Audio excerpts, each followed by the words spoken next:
Back in 2012, Mazda made a huge leap of faith, basically entering the crossover segment, and well, since then they've really reaped the rewards. Hey, welcome to this edition of Road Warrior. I'm your host, Grant Roberson. Now, behind me is the latest version of that, the 2017 CX-5, and what I love is, well, that sporty sedan-like feel with, heck, some cargo to boot. Behind the Mazda 3, the CX-5 is Mazda's second fastest growing line. Now, initially it sold around about 160,000, increased that to over 200,000, really seen its mass production around 300,000 units. So this vehicle truly has made Mazda set the tone when it comes to the crossover segment. Now, for 2017, there have been over 250 refinements to this vehicle, and now I can get into all the nuts and bolts that were literally turned, but one noticeable thing is literally they moved the A-pillar back 35 millimeters to really enhance blind spots. Now, that's just one fine tuning. The rest really we'll see as we go around the vehicle. Now, what I like about the CX-5 is exactly what you see, this sport side of it. Other crossovers really are looking too chiseled and truly looking like one another. This one sets the tone, one, with the back cabin-like display, a lot of forward thinking when it comes to the hood, but really just the overall wow factor. When you look at the overall numbers for the CX-5, this is one area where it truly shines, really creeping up almost to the mid-size segment. Now, the overall length is around about 179 inches with the wheelbase about 106. One good number I like is ground clearance. Unlike a sedan, which is really going to snug the road, this vehicle actually has a little bit more elevation, creeping up around about 7.5 inches. Now, what's great about that, it couples nicely with this model, which has all-wheel drive, pretty much meaning it can almost go anywhere, especially when it comes to that elevated height. Now, other numbers to think about really is the overall height itself, which is going to be around about 5.5 feet tall. The width just around about 6 feet. And where those numbers truly come in is in the urban settings, getting in and out of parking decks, tight city parking spaces. A small crossover like this really will truly shine. Now, one area that separates the CX-5 from the competition is the good old grille warfare, the design here at the front end. While all the competition is really chiseling things up, the CX-5 takes a more subdued approach, and you can see it right here on the hood. Has a little bit of sculpting here on the side and really elongated, really setting that cabin back a little bit further, and you can see that truly in the profile. Now, as you sweep forward, the good old grille warfare is really pronounced with this broad offering with a somewhat subdued Mazda emblem in the middle. Now, it truly contrasts the amount of chrome that sweeps around the lower bottom. Now, all that contrasts quite nicely with the body color that really sweeps around and comes down to the lower third. Body fascia, of course, sweeps there at the bottom. Now, this front end isn't just pretty, it also is smart. It comes down to the good old Mazda radar cruise control. Now, that's kind of a big mouthful, but what it does is really enhance, obviously, cruise control when you go down the road, and also safety. It really couples nicely with a forward-mounted camera as well. Now, what all that does is pretty much at highway speeds, it allows you to monitor traffic, keep your spacing. Now, it's going to be somewhere between 18 and 90 miles per hour. Now, at the lower speeds, what it does is actually sense and really slow and come to a complete stop if needed. Now, we get into some other safety features when we get inside, but there's a lot more going on than just looking pretty. With a spirited outside, Mazda definitely had to deliver when it came to under the hood, because you got to have enough get up and go, especially in this adorned red exterior. Now, specifically, the Mazda comes with a 2.5 liter inline 4-cylinder engine, delivers around about 187 horses and 185 foot-pounds of torque. Now, it comes in either front-wheel drive or the as-tested all-wheel drive version, with the latter being my choice because, well, I prefer the grip at the four corners.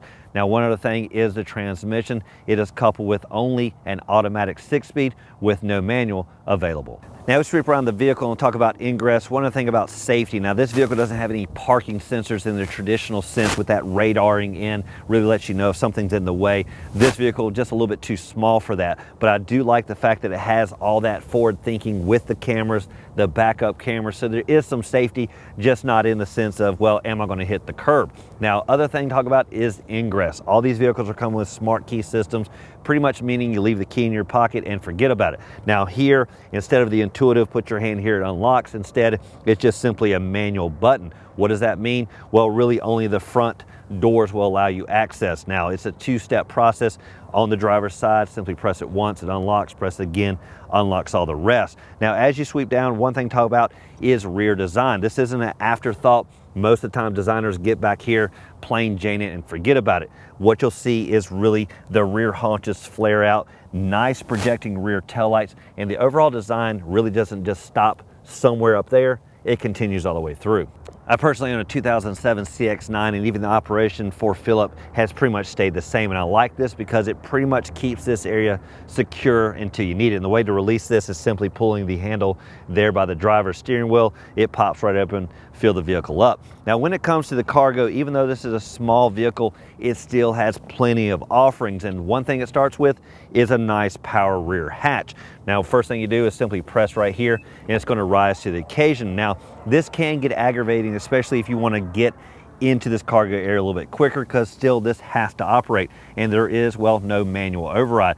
Even if you try to pull on it, it's going to want to work its way up. Now, once this is open, what you're going to see is around about 30 cubic feet of space. Not too shabby compared to a sedan, which is going to be easily half of that. Now, as you lay these back seats down, it's going to almost nearly double to give you plenty of cargo options. Now, diving into the cargo area a little bit deeper, one thing I like about the second row really is the split design. Kind of has a 40-20-40 kind of look. Now, what that allows you to do is really kind of differentiate what you're doing. Now, if you're going to go skiing, one thing that's helpful is the pass-through right here through the middle. Simply pull this handle, it's going to tumble forward. This is going to allow you to really put those skis all the way through the middle of the vehicle, something other small SUVs just aren't going to do, because you're going to have to lower these down. And if you got 4 people in the car, just not going to work. Now, of course, you can lay this down independently, do whatever. Basically allows you to multitask with this vehicle. If you're at the back of the vehicle and you really need to put the cargo in, some nice things to know are the levers on either side. Now, on the left side is going to be the ones for, of course, the 2 positions on the left, and there's a matching lever on the other side. Now, what I like is simply pull this. It's going to send that middle seat forward. If you need to do any other seat, simply pull it. It's going to tumble. Now, one thing to note, when you are folding the seats, in some cases, you may have to remove the headrest. Now, we talked about this rear hatch rising to the occasion, and well, there's no lowering it manually. As you notice, when you start to pull down, there is quite a bit of tension, because after all, it wants to do all the work. So simply press the button and let it do it. Now let's take a look on the inside. Once you climb in the CX-5, this is where everything really comes together, where you notice Mazda driver-centric like approach. And what I'm referring to is when you get right here, everything really falls into place. Your elbow finds the right support for the console. The elbow finds support over here. The gear shifter's right in the right spot. Everything has really a driver-centric like approach, really even right down to the textures. Now, one thing to talk about right off the bat is legroom numbers. And what you're going to find is around about 41 inches up front. Now, typically on a vehicle like this, it's going to be a knee bleeding experience when you go to the second row, but not the case. A mere fractions different when you get back there, specifically around about 39.6 inches. And that really allows anyone to find their comfort anywhere they sit. Now, I talked about the 250 different aspects of this vehicle that they've changed, and right here front and center on the inside is one part. Now, the 7-inch Mazda Connect screen has been revised for greater resolution for 2017 and even repositioned higher on the dashboard. It even has less raked position for improved visibility at a glance. Now, it technically is a touchscreen system, kind of an arm stretch away, and you can access it, but I'll show you the kind of central knob in a second. But what I like is pretty much everything's right there, and it does have some nice clarity.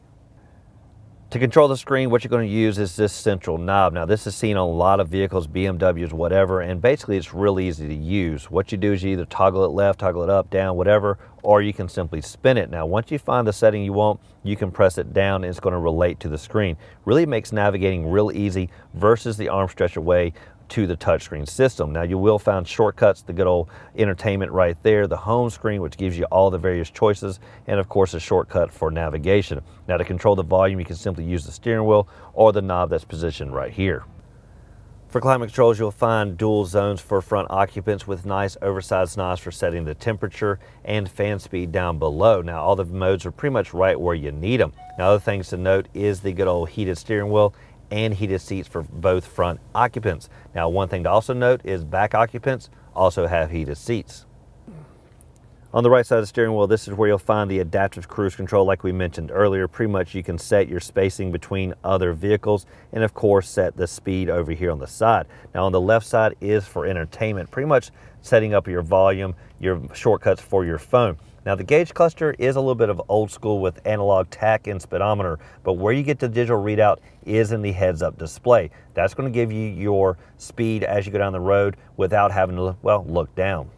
Swing around to the second row, this is where you'll find the kind of sculpted outer seating for the back occupants, really giving you individualized attention back here with a little bit of leftover for a middle occupant. Now what I also like is the flip down center console, really nice and elevated, giving nice elbow support, and there's buttons here for the heated seats for the outer occupants as well. Now what you will find here is a nice center console, but it's not really for storing things, but rather a charging station. And what you'll see is 2 USB ports, really the rapid charging that most of us have really come to like when we're at the house.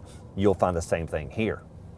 That does for this edition of Road Warrior and a test drive behind the wheel of the 2017 Mazda CX-5. And some things we come to love is really that fire engine red exterior that couples nicely with the overall spirit, and that power plant of the hood that really delivers plenty of pep in your step. But this vehicle goes one step further, right? Really providing that all-wheel drive system coupled nicely with the overall ground clearance really allows you to handle any slippery situation. Now you combine that with all the safety technologies and, well, heck, plenty of legroom all the way around. And one last feature not to miss out on is the overall cargo volume. Now, as always, thank you for watching this edition of Road Warrior. Keep both hands on the wheel and eyes straight ahead.